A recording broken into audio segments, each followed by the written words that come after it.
Words cannot express my love for Florida and for all of you. Whether you're visiting a native Florida man like me, or if this paradise is a reward for a life well lived elsewhere, we're glad you're here. Some of you are future Florida women and Florida men. Ponce de Leon famously traversed this land looking for the fountain of youth, and more recent arrivals have completed that adventure. We call it the Villages.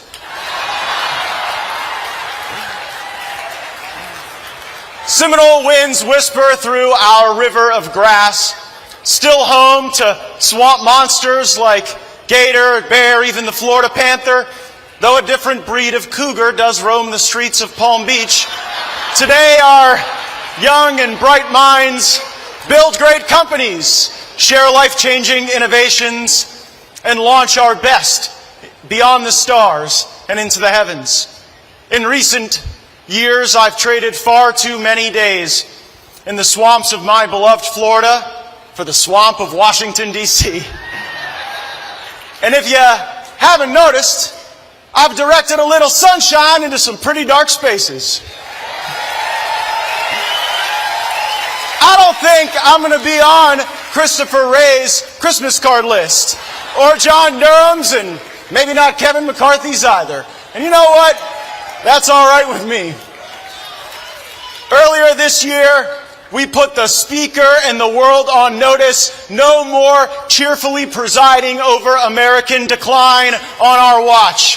No more messaging bills, no more press releases devoid of action, no more bluster and bullshit masquerading as bravado. The House of Representatives is the people's house, and the establishment has learned in vote after vote that the low energy, low IQ, low T husks of humans don't work here anymore. Now I roll with Byron Donalds and Marjorie Taylor Greene and Anna Paulina Luna and Lauren Boebert and many more. And of course, we ride or die with President Donald John Trump.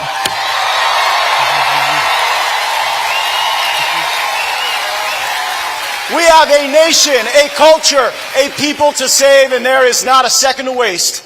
But we cannot do it alone, and so I have to ask you, are you ready for what comes next? Joe Biden just activated 3,000 reservists. Sleepy Joe, who promised us that he was going to be like the national sedative, is now exporting cluster munitions to Ukraine. We are still demining cluster munitions in Laos 50 years later. It's a terrible thing. A president who most days cannot find his pants should not be able to sleepwalk the United States of America into a war with a nuclear power. So I need you to help me get this nation to focus. Defeating Russia in the Donbas is not as important as ensuring that the dollar defeats the yuan for all of your future. Your leaders obsess over these broke-down Russian tanks oceans away, but they ignore the Chinese conversion of Cuba to a high-tech launching pad for chaos in our homeland. Are you ready for the change in pace in today's economy? Most sixth graders will have jobs in the future economy that don't even exist today. The skills I developed in school, memorization, LexisNexis research, technical writing, quite soon those skills will be less useful than John Fetterman. So I need you to view your personal skill stack as operatives and warriors in this movement as the most important portfolio that you could ever manage.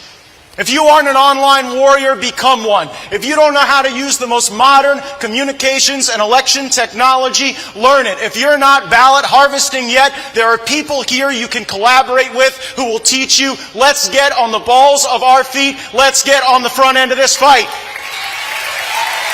I need you sharing videos, creating content, knocking on doors, making phone calls, and organizing your communities and your churches and your social networks like your life depends on it, because it does. When we endeavor on these things, are you ready to be targeted? Because you will be. Know that. Accept it. Get zen with it. But I don't just sit around taking punches. I've learned to dish a few out. Recently, Chris Christie attacked me for asking tough questions of the FBI director who was Christie's personal lawyer during Bridgegate. You know when I stopped being afraid of COVID? When Chris Christie beat COVID. Almost nobody's going to get beat by Chris Christie in the upcoming... Chris Christie's not going to beat that many people in the upcoming election. So if he beat COVID, there wasn't anything... I was out karaoke bars the very next day. Are you ready? Not just to endure the left, but to confront them in the battle space of discourse? The left's ideas, their platforms, their candidates, heck, even some of their women just grow more sterile with every self-loathing iteration. Like, the way to respond to sterility is virality. This is an activist conference, so be active, be energetic, be useful, and tell people what you think as you mobilize. Everything right now is so dead and boring and lame and trans. Heck, even the trans want to change. And even though a bunch of you here aren't old enough to drink yet, you were not happy with that Bud Light Dylan Mulvaney thing. But look, in these days, he could have been the new Barbie. Speaking of which, there's this big online debate raging right now, and I just want to settle as one true north for the nature of truth itself. Margot Robbie is not mid. A 10 is a 10, even with Common Core math.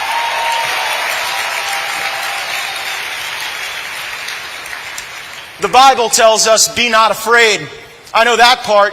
Whether it's the ATF, FBI, DOJ, Christopher Wray, John Durham, I'm not afraid to ask the tough questions, to demand answers, and to show these people for what they are when they try to lie and cheat and steal away the promise of our beloved America.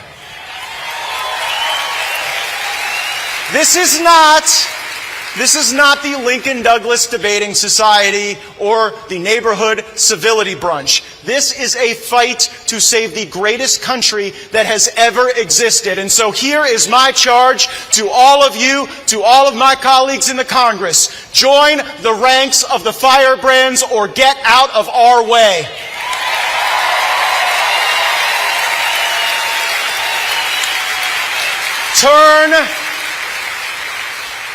Turn to God. Sometimes it feels every day like everything out there exists to take our power away from us. They shadow ban us online. They hunt us in real life. But the power of God is almighty, and you will never be more powerful than when you lean on Him.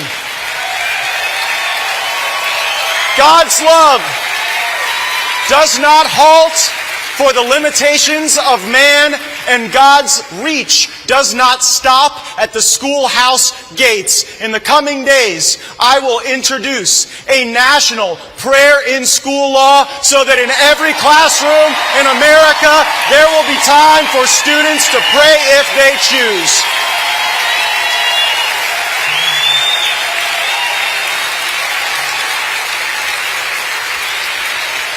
And you know what? This beautiful new Supreme Court that President Trump gave us just might uphold a constitutional law like that based on the values that this country was built on.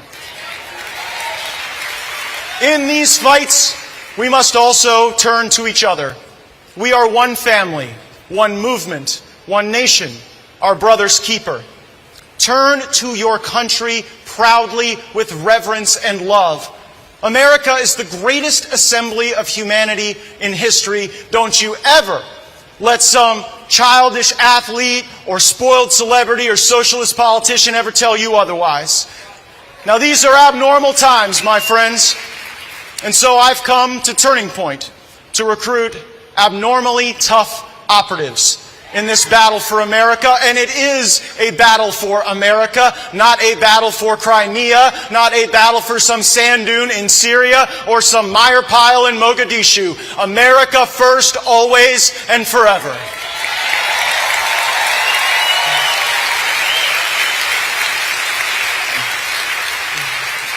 See, some say that America is a constitution or an idea, but America is not an idea. America is a place. America is our home, and we must protect our home. I know as we look out over the economy that Biden has presided over, the degradation of our energy industry, the unspeakable violations of our social norms that we can barely discuss in polite company, I know the present is tough, but take this to the bank, my friends. The future is ours. This nation will not be a gerontocracy much longer. I am ready to win again, winning so much that we get tired of it. After all, isn't that what you were promised? You better be ready. I'm ready to fight, and it is the honor of my life to fight for each and every one of you. I am the only Republican in the Congress that takes no lobbyist money, no PAC money. I work for you, not them. Come fight with me. Go to MattGaetz.com and let's go get them.